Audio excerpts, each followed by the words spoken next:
তখন তার যদি না খাওয়াই তাহলে খুব জ্বালা করে, রান্না জ্বালা করে। তখন আমি একটা গরু কিনা গেছিলাম, আমার লগে 2-3 জন লোক ছিল। তখন আমি দোকান যা ফালাইছি, কেলিকে আমি চাটার হালাইলাম, তার কেলিকে চা দিলাম না। তখন হ্যাঁ আমার খুব ঝগড়া করছি, করার পরে আমি একটা সিগারেট একটা চা খাওয়া তার কাছে মাপ চাইছি। মাপ চাই আবার আমি দোকান খুলছি, গন্ডগোল করছে। ওই যে আসু মেম্বার হয়ে ওনার ছেলে হ্যালো গন্ডগোল করছে, করার পরে হ্যালো গন্ডগোল হয়ে আমার লগায় হেরা দোকানে যা ফালাই দিছে, সিরালছে, এটি আগে অত্যাচার করছে। তারপর সেই দোকান বাদ দিয়া মুনির ভাই নতুন মার্কেট করছিল। তখন মুনির ভাই কইছে ভাই আমার তো রাত জ্বালা হরে, তখন আমি একটা দোকান নিতাম। তখন একটা দোকান আমি এই দোকানটা নেম ভাই। পর মুনির ভাই বলছে যে আসো তুমি দোকান নিবা, আমি কল কত যাও তুমি, তোমার এই দোকানটা দিলাম। তখন আমার বাড়ির দিকে একটা গরু খামার আছেন, একটা গরু বেচে আমি তার 1 লক্ষ টাকা দিছি সিকিউরিটি দেওয়ার পরে প্রতি মাসে 2000 টাকা দিই। তখন দেওয়ার পরে মাস শেষ, এই যে গত 2 মাস রানিং চলতেছে দোকান। তারপর আজকাল মাল একটু কম ছিল, আমি আগুলা দোকান বন্ধ হয়ে গেছি গা, বাড়িতে খাওয়া দাওয়া মানে জয় না যায় মালের লেগে। তখন 7 দিন আগে আমি বলি কষায় নাম হয়েছে সবুজ, তার কাছে আমি একটা বহন বেচছি, ফরিলে বহন 75,000 টাকা। এই টাকাটি আমার কাছে ছিল, আমি আজ মালের লেগে যাই। তারপর আমি আইসি আওয়ার পরে এই যে শাহাবুদ্দি বেড়া সিরি সভাপতি তার মেয়ে আর তার ছেলে আয় হেরা আমার মায়ের দূর করছে। এই যে সার সিরিয়ালছে সিরিয়াল রয়েছে 400 টাকা আছে, আমি মালে লাগে যাই। তখন আমার মায়ের দূর করিয়া পরে এই অবস্থা করছে।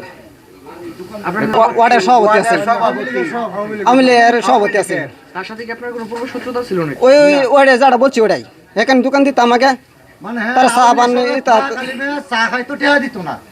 দোকানদারের লগে ঘটনা হইল আজকা 15-16 বছর ধরে আওয়ামী লীগ সরকারের ক্ষমতা যতদিন পর্যন্ত ছিল, তার দোকানতে বেশিরভাগ নেতা কর্মী লই আইরে হ্যাঁ সদাই খাইতো।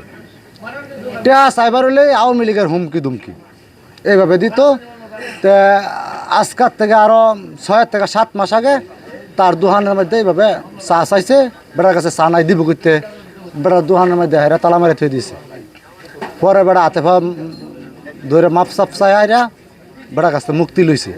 আর আগে যে জায়গার মধ্যে দোকান আছেন, সভাপতির জায়গা আছেন, আওয়ামী লীগের সভাপতি তার জায়গা আছেন, এই সারার দোকানতে যতবার মাল খাইতো কোনো বাড়ির মালের টেয়া দিত না। তার লগে এরকম কোনো মাস নাই, কলের পরে এরকম কোনো দোকানদার নাই যে 2-1 বার ঝগড়া না হয়েছে। আর এরকম কোনো দোকানদার নাই যে তার কাছে টেয়া না পাইব। আজকার ঘটনা হইলো তো হ্যাঁ মালের লাগে যাবো দুপুর বেলা, আমরা যারা শুনছি, আমরা তো আসলাম না, সজমিনে আসলাম না, যারা শুনছি যে ওই শাহাবুদ্দির ছেলে, 2 ছেলে আর 1 মেয়ে হ্যাঁ যখন দোকান খুলছে জয়নাবাজার যাইব মালের লাগিয়া, হ্যাঁ বস্তা নিতে আছে মালের লেগে যাবে আর কি। পরে তার 2 ছেলে আর তার মেয়ে ঢুকে হাইরা তার এইভাবে মায়ের দূর করে হাইরা ক্যাশ ভাঙ্গে হাইরা। নামটা বলেন। তার 1 ছেলের নাম হয়েছে যারা সুমন, এটা বিদেশ আছেন। আর আগে একবার এইরকম আকাম কুকাম কইরা গেছে বিদেশ। আর মেয়ের নাম তো বলতে পারেন, হ্যাঁ মেয়ের নাম কি শিউলি, মেয়ের নাম শিউলি, আর একটা নাম হচ্ছে ফারুক। তাহলে কি যে আওয়ামী লীগ নেতাকে চা না দেওয়ার কারণে এই দোকান ভাঙচুর করছে? হ্যাঁ হ্যাঁ, তার লগে তার পুরো কোনো সূত্রতা নাই, শুধু তার কারণে একটাই, মাল খায় টেয়া দিত না, টেয়া চাইলে দোকানদারের লগে ঝগড়া। তো আমি এনে আসলাম না স্যার, আয়া দিই এই ঘটনা। আমি পরে এই যে আমি কালকাটা কইম নাকি, কালকা আমি এনে মাটি ফালছি, আমি মালির কাজ করি এনে থাহি অকর হইলাতেই এটা দেখে হই না রাহি। কালকে মাটি ফালছি 11টার সময় হেরে আমার ডেগা দা কইতাছে তোরে ফার্মারে মারালাম, তুই এনে মাটি ফালছিস কা? এটা সুমন, এটা সুমন ফারুক।